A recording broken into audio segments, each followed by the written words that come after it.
Hi, I'm Caroline. And I'm Adrienne. And this is Scandal Sheets.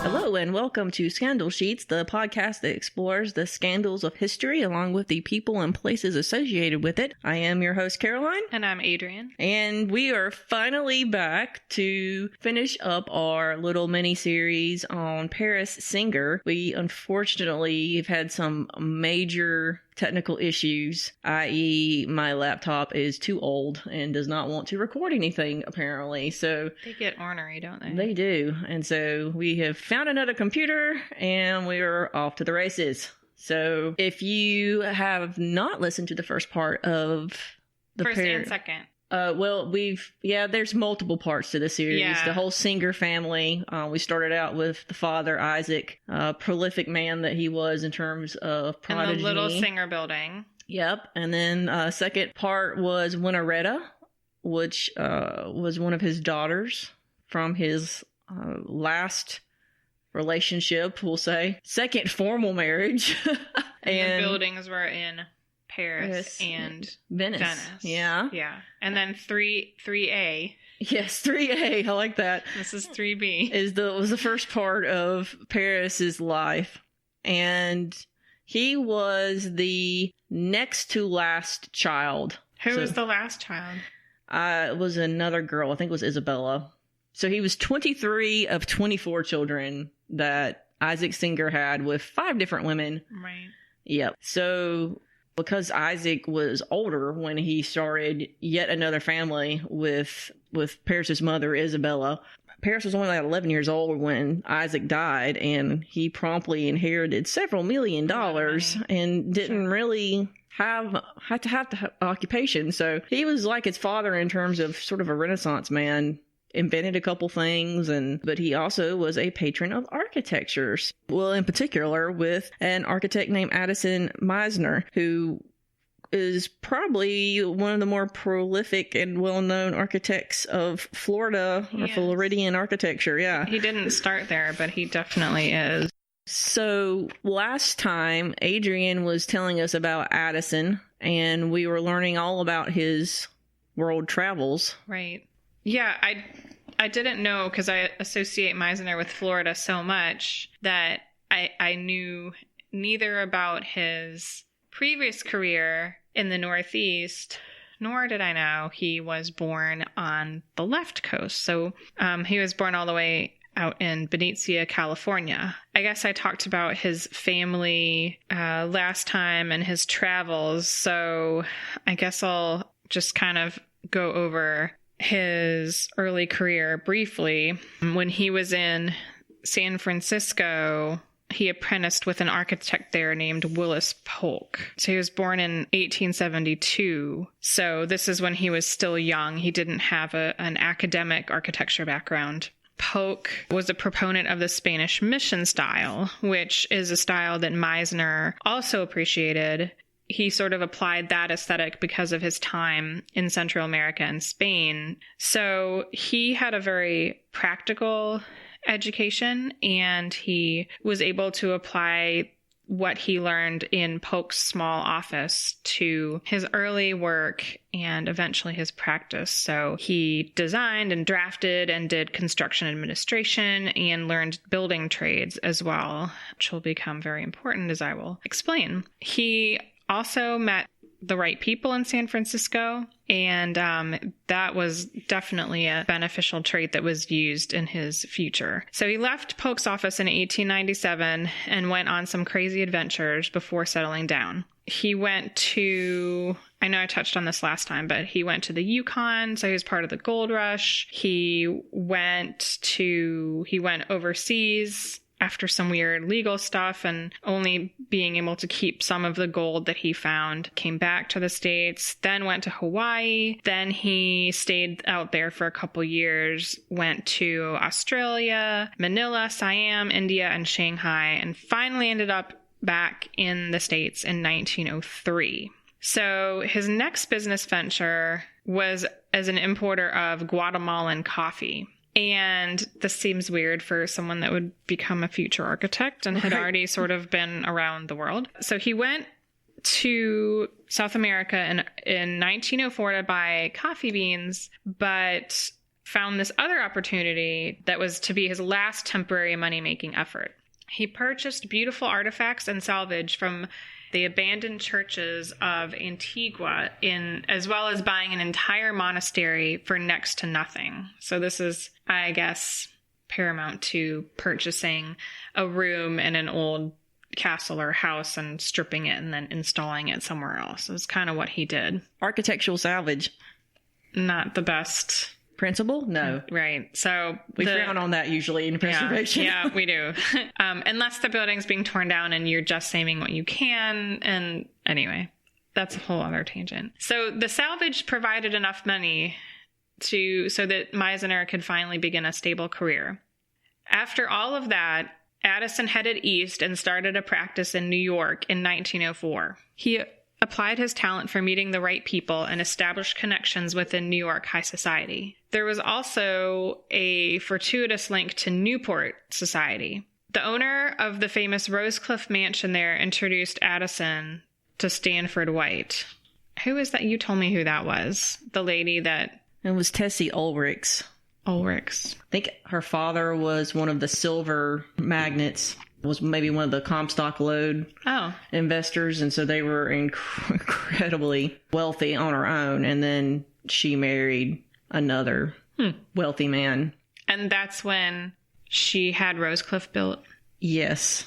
After Caroline Astor died in the early 1900s, it was pretty much Tessie Ulrichs and Alva Vanderbilt who sort of ran society. They stepped in and to fill the void. Sure. Because society can't run on its own. Yeah, it's true. So she introduced Addison Mizner to Stanford White.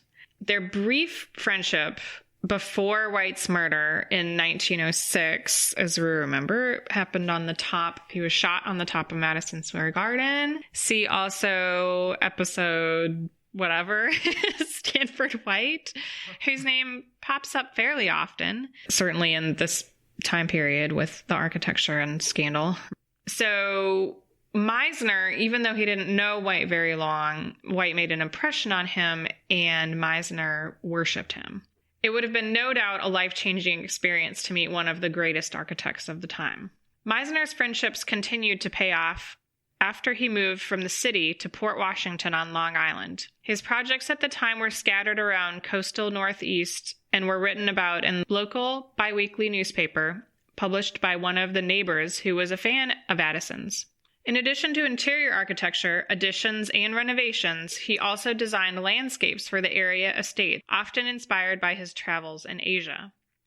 He worked in a variety of styles based on historical precedent, even designing a Tudor mansion and renovating a colonial home.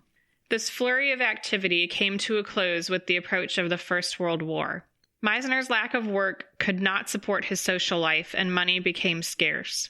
An unfortunate event after a spring party in 1917 brought his life in New York to a close. Mizner picked up 3 hitchhikers and was attacked. One of them kicked an ankle he injured in his youth, and he almost lost his leg to infection. With no work, a slow recovery, and the loss of his mother, he had no reason to stay in New York. At 45, the next stage in his life was about to begin in another state and a much more hospitable climate.